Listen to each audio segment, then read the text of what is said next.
తెలంగాణ ముఖ్యమంత్రి రేవంత్ రెడ్డి ఈ రోజు ఆదిలాబాద్ జిల్లాలో పర్యటించనున్నారు. ముఖ్యమంత్రి పర్యటన సందర్భంగా జిల్లాలో 500 కోట్ల రూపాయలకు పైగా అంచనా వ్యయంతో చేపట్టిన వివిధ అభివృద్ధి కార్యక్రమాలకు శంకుస్థాపన చేయనున్నారు.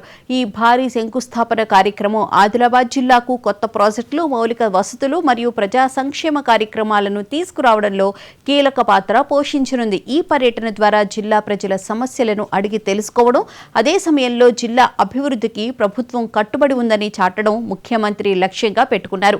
ఈ అభివృద్ధి పనుల ప్రారంభం జిల్లాలోని వివిధ రంగాలకు, ముఖ్యంగా మౌలిక సదుపాయాల కల్పనకు మరింత ఊతం ఇస్తుందని భావిస్తున్నారు.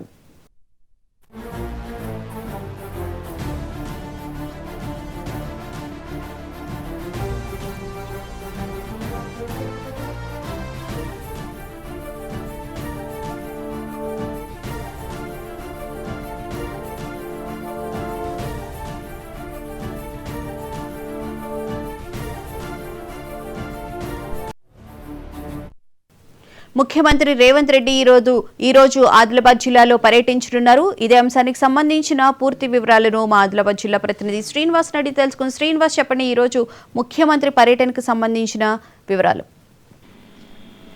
ముఖ్యంగా ముఖ్యమంత్రి రేవంత్ రెడ్డి జిల్లాలో పర్యటనలో భాగంగా ఈ రోజు మధ్యాహ్నం ఆదిలాబాద్ జిల్లా కేంద్రంలోకి రానున్నారు. ఆదిలాబాద్ జిల్లా కేంద్రంలోని ప్రియదర్శిని స్టేడియంలో భారీ బహిరంగ సభను కూడా ఏర్పాటు చేస్తా ఉన్నారు. ముఖ్యంగా జిల్లాలో పర్యటిస్తున్న సందర్భంగా ప్రజాపాలన విజయోత్సవాల్లో భాగంగా ఈ పర్యటనలు అయితే కొనసాగుతున్నాయి. అందులో భాగంగా మరోపక్క స్థానిక ఎన్నికలకు సంబంధించినటువంటి ఎన్నికల కోడ్ కూడా అమల్లో ఉన్నందున పట్టణ ప్రాంతాల్లో మాత్రమే ఈ జిల్లాల పర్యటనలు కొనసాగిస్తున్నారు. అందులో భాగంగా ఆదిలాబాద్ జిల్లా కేంద్రానికి మధ్యాహ్నం 2 గంటల సమయానికి ముఖ్యమంత్రి రేవంత్ రెడ్డి బేగంపేట ఎయిర్పోర్ట్ నుంచి హెలికాప్టర్ ద్వారా రానున్నారు. వచ్చిన తర్వాత ఇక్కడ పలు అభివృద్ధి కార్యక్రమాలకైతే శంకుస్థాపన చేయనున్నారు. అందులో భాగంగా సుమారుగా 40 కోట్ల వరకు నిధులతో వెచ్చించి నిర్మాణాలు చేపట్టేటువంటి నూతన భవనాలకు సంబంధించిన వాటికి భూమి పూజలు, శంకుస్థాపనలు చేయనున్నారు. అనంతరం ప్రియదర్శిని స్టేడియంలో జరిగేటువంటి భారీ బహిరంగ సభలో ముఖ్యమంత్రి రేవంత్ రెడ్డి ప్రసంగించనున్నారు. ఇందులో భాగంగా స్థానిక ఎన్నికలకు సంబంధించి ఇతర ఓటర్లను ప్రభావితం చేసే విధంగా మాట్లాడే అవకాశం ఉంది. అంతేకాకుండా ప్రధానంగా ఈ ఆదిలాబాద్ జిల్లా కేంద్రంలో జరిగేటువంటి భారీ బహిరంగ సభకు సంబంధించి అయితే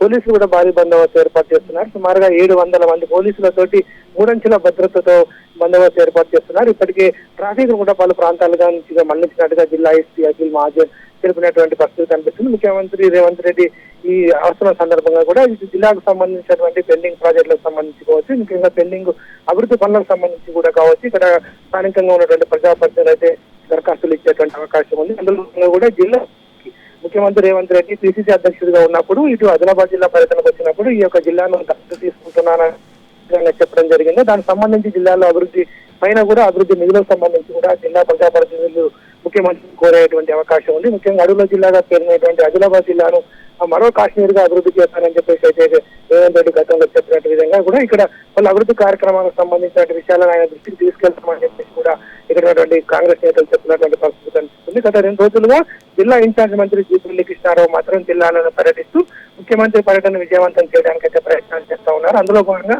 ఆదిలాబాద్ జిల్లాలో ఉన్నటువంటి బోత్ ఆదిలాబాద్ కానప్ నియోజకవర్గాల నుంచి కూడా ఎత్తున కార్యకర్తలను తరలించడానికి ఏర్పాటు చేస్తా ఉన్నారు. జరిగేటువంటి ఈ భారీ బహిరంగ సభకు సంబంధించి అయితే పెద్ద కాంగ్రెస్ కార్యకర్తలు పాల్గొనాలని చెప్పేసి అయితే కాంగ్రెస్ నేతలు చెప్తా ఉన్నారు. Thank you Srinivas.